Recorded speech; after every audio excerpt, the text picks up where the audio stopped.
अस्सलाम वालेकुम व्यूअर्स, आज हम बना रहे हैं एक मुख्तलिफ किस्म की आलू की भुजिया।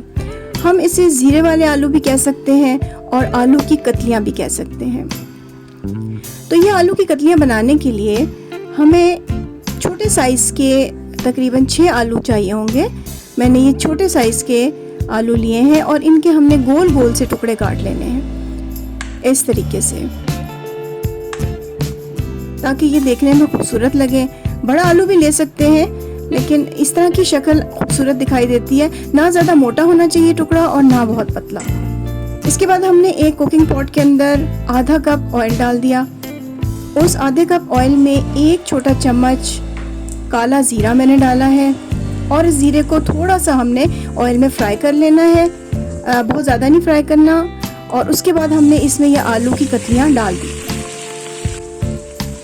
इनको हमने थोड़ी देर तक फ्राई करना है, तकरीबन 6-7 मिनट। तो थोड़ा थोड़ा सा ये गल भी जाएगा आलू। और साथ ही मैंने इसमें 1 चम्मच छोटा चम्मच नमक डाला है और 1.5 चम्मच लाल मिर्च के फ्लेक्स डाले हैं।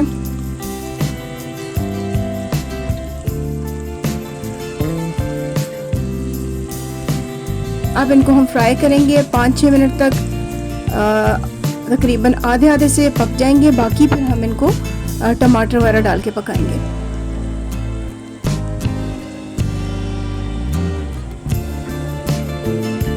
जी, तो अब मैंने इसमें 3 मीडियम साइज के टमाटर बारीक कटे हुए डाल दिए। ये वाली भुजिया बनानी इतनी आसान है कि जब आपको बहुत जल्दी हो तो आप फटाफट ये भुजिया बना सकते हैं और ये नाश्ते में पराठों के साथ बहुत ही मज़ा देती है। अच्छा, अब मैंने इसमें आधा ग्लास पानी डाल दिया ताकि आलू गल जाए और ऊपर से हम ढक्कन दे के इसको तकरीबन 10 मिनट के लिए बंद करके रख देंगे। तो नाश्ते के लिए, ब्रंच के लिए, सहरी के लिए ये बहुत ज़बरदस्त एक डिश है।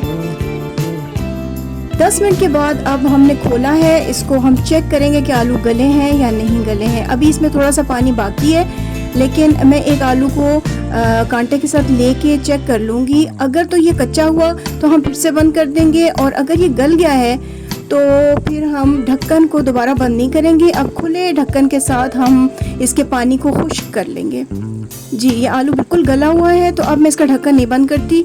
अब ये खुला रहेगा और थोड़ा थोड़ा मैं इसको हिलाती रहूँगी और इसका जो पानी इसके अंदर बाकी रह गया है उसको मैं खुश्क कर लूँगी, यहाँ तक कि सिर्फ ऑयल दिखाई देने लगी और पानी ख़त्म हो जाए बिल्कुल। ये देखिए, अब इसके अंदर पानी ड्राई हो गया है, सिर्फ तेल नज़र आ रहा है। अब ये भुजिया हमारी बिल्कुल तैयार है। इसको हम एक डिश में निकाल लेंगे और इसको हम अब अपनी फैमिली को सर्व कर सकते हैं पराठों और दही के साथ। ये बहुत ही चटपटी और मज़ेदार लगती है।